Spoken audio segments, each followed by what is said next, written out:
Hello, and welcome to another edition of It's About Money. I'm Nanette Nokan. Thanks for joining us. It's been said that there are only two things that are certain in life, death and taxes. I think we can add a third thing to that, and that's the rising cost of college education. Thankfully, in these last few years, we've gotten a lot of different options to invest for college.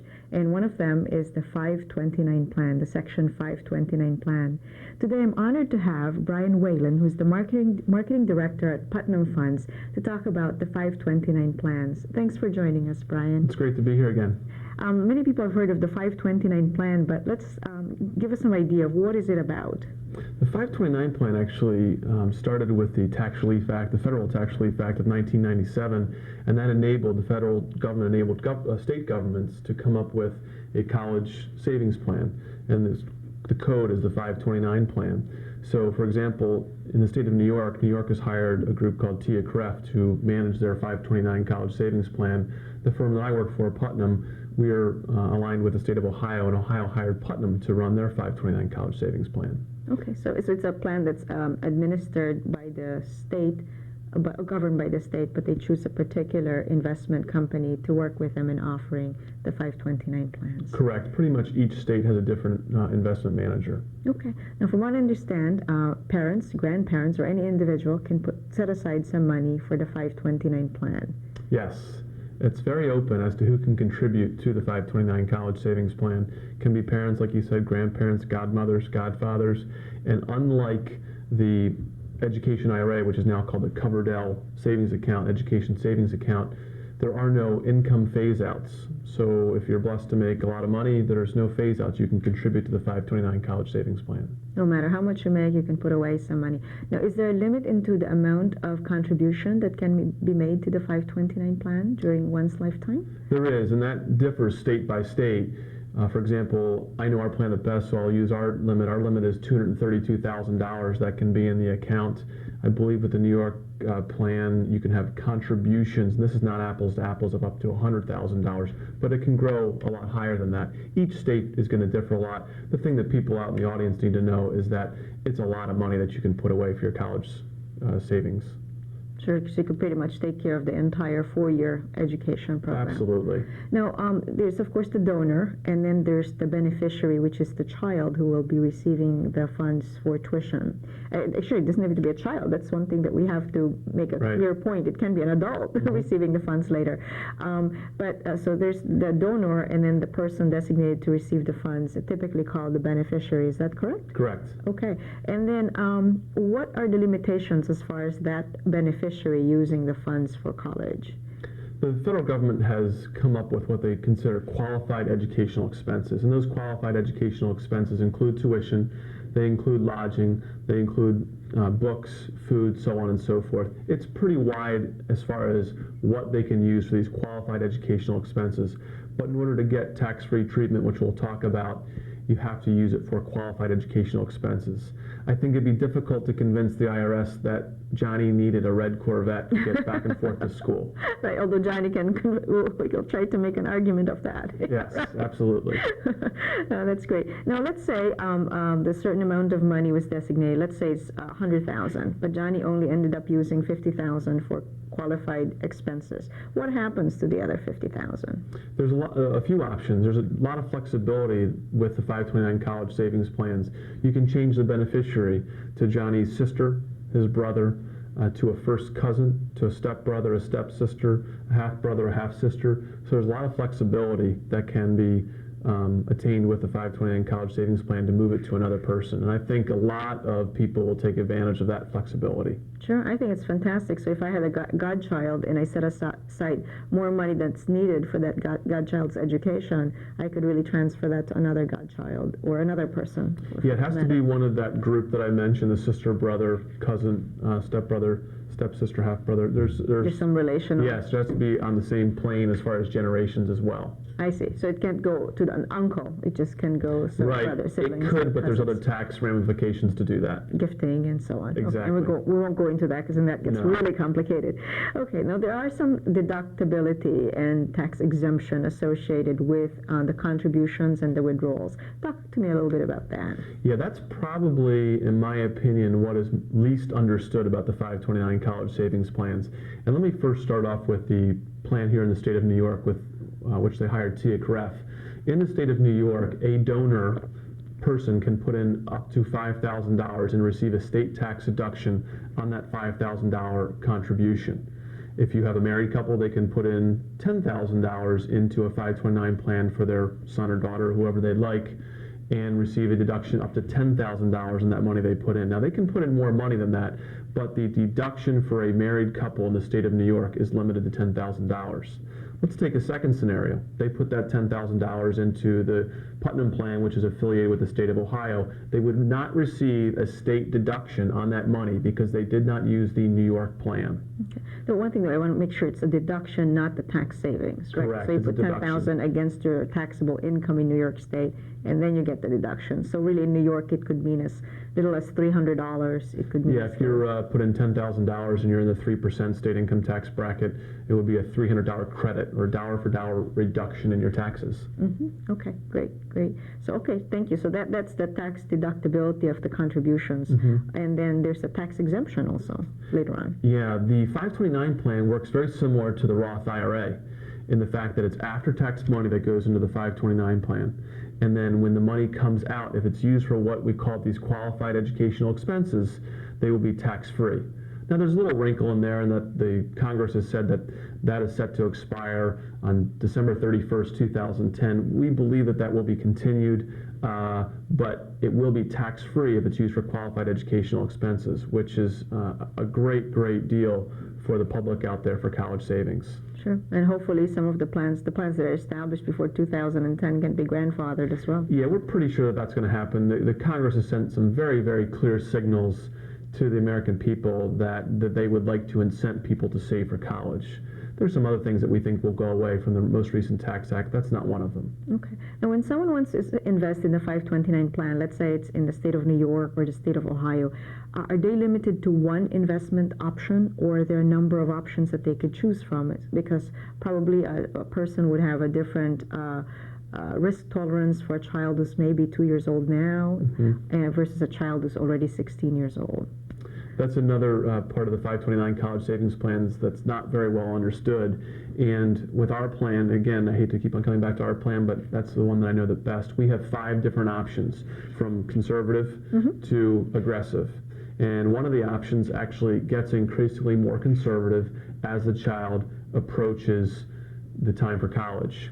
The New York plan, which I know fairly well, but not quite as well as our plan, I believe they too have 5 different options, from very conservative to more aggressive. And you can make a change to those options once per year. This just came into effect on January 1st of 2002. You can make one change. For example, let's say you're in a very aggressive option right now. The market has you jittery from the last couple of years for a good reason. You can move to a more conservative option if you like. Sure. And that's new for this year. All right. Now, if there was a change, like a lot of people who have moved assets from because it has depreciated from market conditions, is there a tax deduction taken from moving an asset that has depreciated to another asset that's conservative, or is that transparent as far as the taxation is concerned? The best analogy I could use in that is like an IRA. There's no tax deduction, or you can't take any tax loss within this product because it is tax-free to begin with. So to answer your question, no, you couldn't take any loss if you went from one portfolio to another. Okay. Can't be that good. You get the tax-free benefits, but no deduction. We'll push for that, but I don't think it's going to happen. It would be nice, but all right, let's talk about some folks who've already put aside some money, either for children, grandchildren, or godchildren, into UGMA, or Uniform Gift to Minors account. Now in the state of New York, the Uniform Transfer to Minors account. Can those assets be placed in the 529 plan and have some tax benefits later on? Yes, I think you want to be very careful about moving over UGMA or UTMA money. Not to say that it shouldn't be done, but a couple things you need to remember about UGMA and UTMA dollars is that with money in an UGMA or UTMA plan, this money is for the beneficiary. This is a completed gift. And depending on whether it's an UGMA or an UTMA, at age 18 or 21, that beneficiary is going to have that money. And if they want to take that money out for that shiny red Corvette that I joked about, they can at age 18 or 21.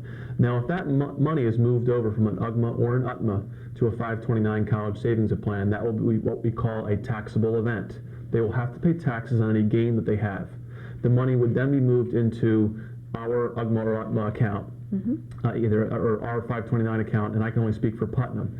On our application, we have a box that they can check off to say this was previously UGMA or UTMA money.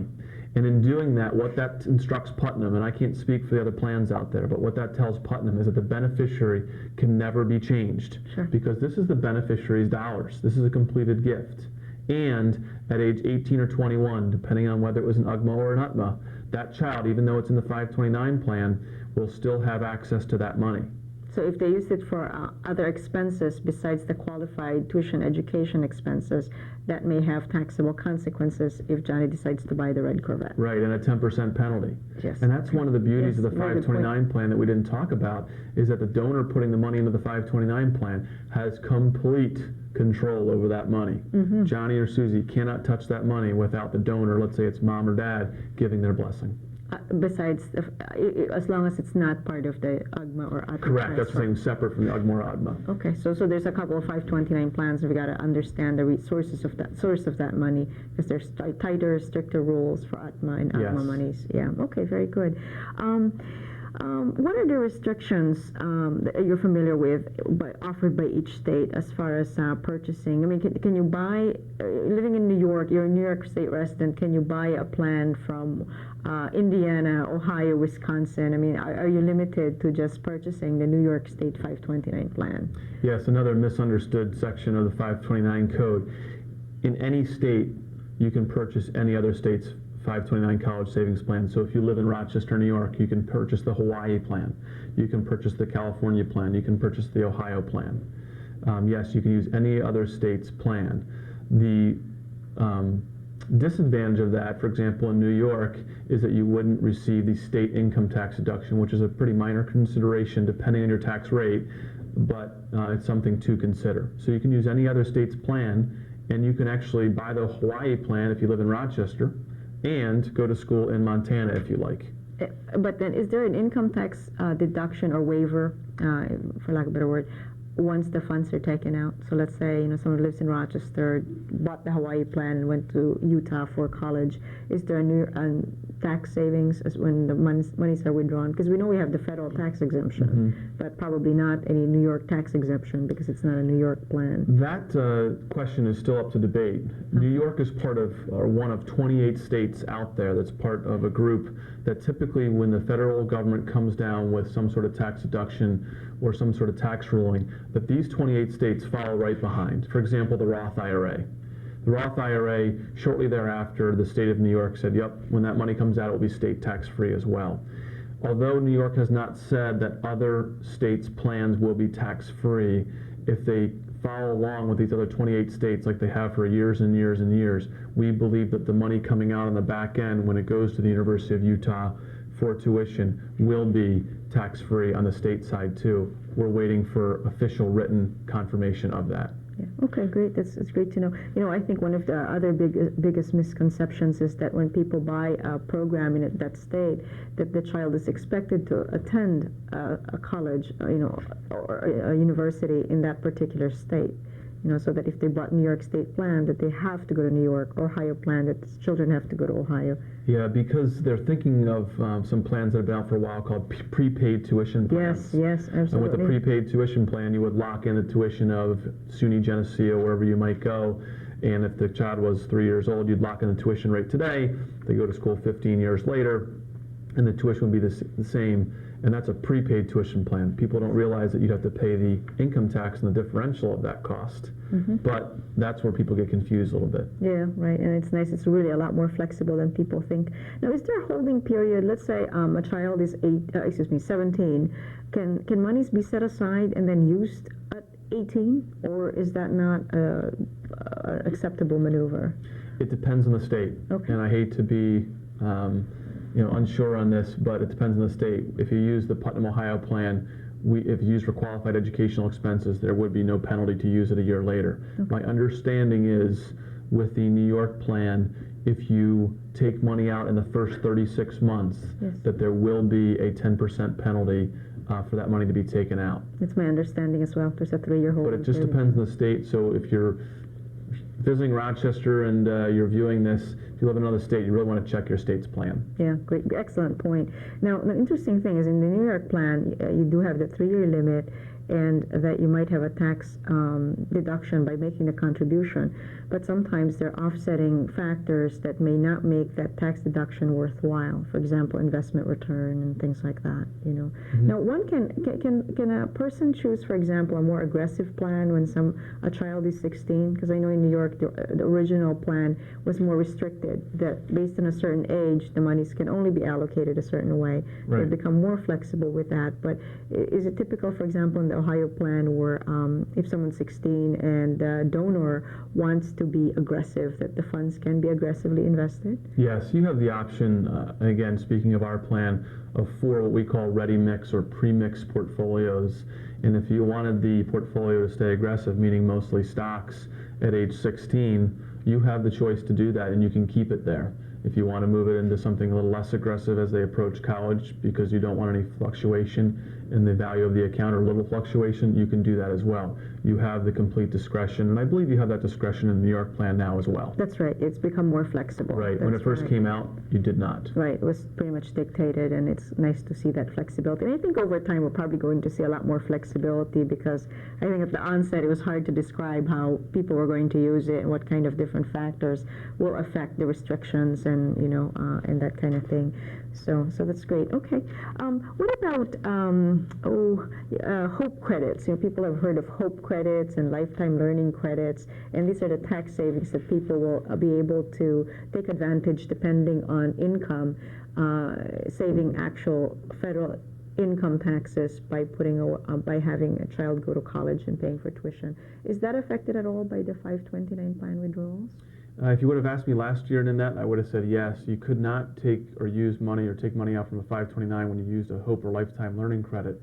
And now, this year, you can actually use $529 and use the HOPE or lifetime learning credit. Let me give you an example. You have a $10,000 bill from SUNY Geneseo, and you want to use your HOPE or lifetime learning credit, and that's $1,500. You would be able to take out $8,500 from the 529 plan, and then you'd have to pay cash for that other $1,500 and get the credit back from the government later on when you filed your taxes.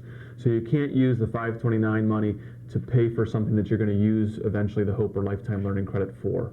I hope I made that clear. Yes. I'm not So sure. actually, let's just go over that in a minute. So in other words, in order to get the HOPE credit, which is a $1,500 direct tax savings out of that expense, it's a $2,000 expense, I believe, or is it $1,500? But anyway, Right. you cannot take a deduction from something that you already got a benefit for. Correct. So you have to just take the proportionate difference. Absolutely. Okay, great. So if it's a $10,000 tuition cost, you don't want to make a $10,000 withdrawal from the 529 plan. You'd want to limit it to the point that you pay cash for the difference and then take the tax break. Exactly. So you'd have to pay cash and then get the credit back. Okay, so it's not like someone setting aside money in the 529 plan and all of a sudden realizing that they've shot themselves in the foot because now they've disqualified themselves from using the other programs. Right.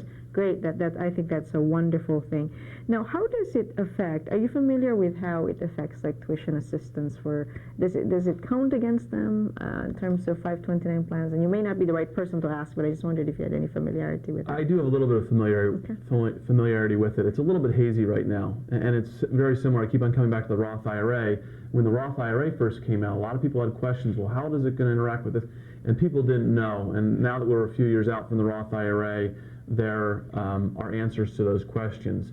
As far as we are concerned right now, if a third party puts money into a 529 plan for a beneficiary, then that money will not count towards financial aid for the child. So a godmother, a godfather, a grandmother, a grandfather.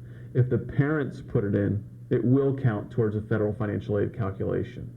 Now, having said that, I will also throw out there that on financial aid forms now, they are more and more asking, is the beneficiary, or is the child, or is the future student a beneficiary on anything out there? Right, that's right. So that's really, they're getting smarter and smarter about this. So I don't want people to count on that statement that, have grandma or grandpa put the money and then you're going to be safe, because that may not be true in the future.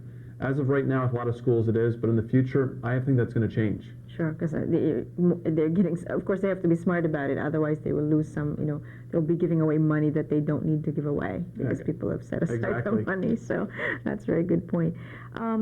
What about if the child, let's say you put it away for a child who's 16, but the child doesn't attend college until 30. Let's say they decide to do other things, travel the world, whatever. Is there an age restriction with regards to when the funds are taken out for college education? Great question. The conception or the perception out there right now is that there is a limit on the 529 plan, but there is not. And why they think that is because of the old education IRA, now they're called the Covered Education Savings Account, had a limit of age 30. Right. As of right now, the 529 plan does not have an age limit. Will that change in the future? Perhaps. But as of right now, it does not have a limit. So your example, child decides to travel the world for 10 years and bartend in St. Thomas for a while, he or she can come back at age 30 and use that money for school. Okay, so then it can also be used for for graduate studies, law school, Absolutely. medical school. So someone can use it for undergraduate and then take a break and then go to graduate school and still use those monies, and it'll still be counted as qualified dollars. Yes, we have some accounts set up right now where graduates have taken money and put it into a 529 plan and named themselves as beneficiary because they know great. that they will be going back to school. Yeah, well, that's a fantastic plan because really, if someone decides that they'll, for example, raise a family first and then go back to school, those dollars will be growing on a tax-free basis and then withdrawn for qualified purposes. Yes. And there's no income limitation, is there, for the beneficiary? Suppose a person has made that decision to put their own money into a 529 plan where they're the donor and also the beneficiary. The time they take it out, let's say that they had worked and earned, I don't know, $40,000, $50,000. When those funds are withdrawn, are they going to be taxed on that, or is still going to be? No, there's no income phase-outs or limitations whatsoever on the 529 college savings plan. Wonderful. It's just really good. Yes, it really has been a gift from the government. Yeah. That I think most people should try to take advantage of. Sure, yeah, it's still great. Now, is there a minimum investment for 529 plans? Again, depends on the state. I can only speak for our plan. You could put in as little as $15 a month on a bank draft each month if you would like. But I don't know with the New York plan or other plans out there. I would think that the minimums would be pretty low. Sure, but I've seen For most of $25, the plans, $50 yeah. a month, right? Which is pretty I would say good. it's probably mostly in the $25 to $50 range. And it's really not an annual commitment, right? So if someone had decided to put away $500 the first couple of years, they're not mandated to put away $500 the subsequent years. You can set it aside and then forget about it and then just let it ride. Yeah, when you have disposable income again, you can participate and put more money in 5 years from now if you like. Yeah, it's a great program with regards to children who pretty much have everything, and aunts and uncles and some other relatives, grandparents who want to put money aside instead of buying holiday presents or lots of it, or birthday presents and going nuts with the spending, to maybe consider having a 529 plan where the family deposits money and have that grow for the child. Yes. I mean, it's a great way to really, I think, be judicious about the gifting. And I've done that for my nephews, and another godson that I have is, I've called the parents, said, do you want Bob the Builder, or do you want money in the 529 plan? And you know what the parents' answer was. Yeah. Now, the child may have differed with me on that, Right. but that's what I've done. Well, the interesting thing is I watch my nephews get these really wonderful gifts, birthdays, holidays, and what do? They play with the boxes. Gee whiz, I spent all this money, and it's not as interesting as the box it came in. So, but yeah, I think it's smart, because after a while the toy wears out, and education's an investment for a lifetime. Yeah, and I have twin boys who are 19 months old, and I've got another baby coming in a couple weeks, so I'm very, very familiar with the future college bills coming up and trying to save as much as I can right now. That's great. Now, can you set aside a 529 plan for an unborn child, or do you have, it has to be an existing person to gift the monies to? So, for example, if a couple is planning to have children and they start saving money, they're not allowed to put money in a 529 plan. The donor, the beneficiary, has to be alive. Has to be alive, yes. Has to have a tax ID, a birth date, an actual existence. I haven't opened up a 529 for an unborn baby. No, it has to be a person. Has to have a Social Security number. Yes, absolutely. I just wonder, sometimes people want to plan way ahead, and Right. so it's like, is this a viable alternative? But certainly they can open a 529 plan for themselves and then gift it, if that's permitted within the state. Yeah, there would be, that's a, Generational. yeah, there would be a generation skip, so there would be some ramifications for that. You might be just better off waiting until they're in this world. Yeah, right. Okay. So now there's the 529 that we spoken about. You talked about the Coverdale Education Savings Account, which used to be called the Education IRA. Correct. Right, and then the Coverdale actually has some advantages as well. I mean, we didn't talk about pre-show, but the Coverdale, it has some tax benefits, but then the downside, like you've mentioned earlier, is that has to be accessed by age 30. Yeah, it's probably worth just talking about that for a moment. Okay, The Coverdale Education Savings Account, formerly called the Education IRA, you could put $500 in last year. Now it's been bumped up to $2,000. And really, the two differences between the Coverdale and the 529 is that there are income phase-outs. You aren't able to contribute to a Coverdale Education Savings Account if you're above a certain level of income. It is quite high. The benefit, though, is that with a Coverdale, you can use that money for non-secondary education. So you could use it to go to McQuaid Jesuit. You could use it to go to Mercy. You could use it for Montessori school when the child is age 5. The 529 college savings plan is just that, it's for college. Right, so the two can be useful depending on the income and the Yes. stage of education that the child's at. Right, okay. So there's this two, and then of course you'd mentioned the Roth, and some parents do set aside some monies in Roths because of the tax-free advantage, or at least the withdrawal provisions without the penalty for education. And then grandparents who would be 59 and a half by the time the children are in college, that could also be a useful Yes. strategy for them.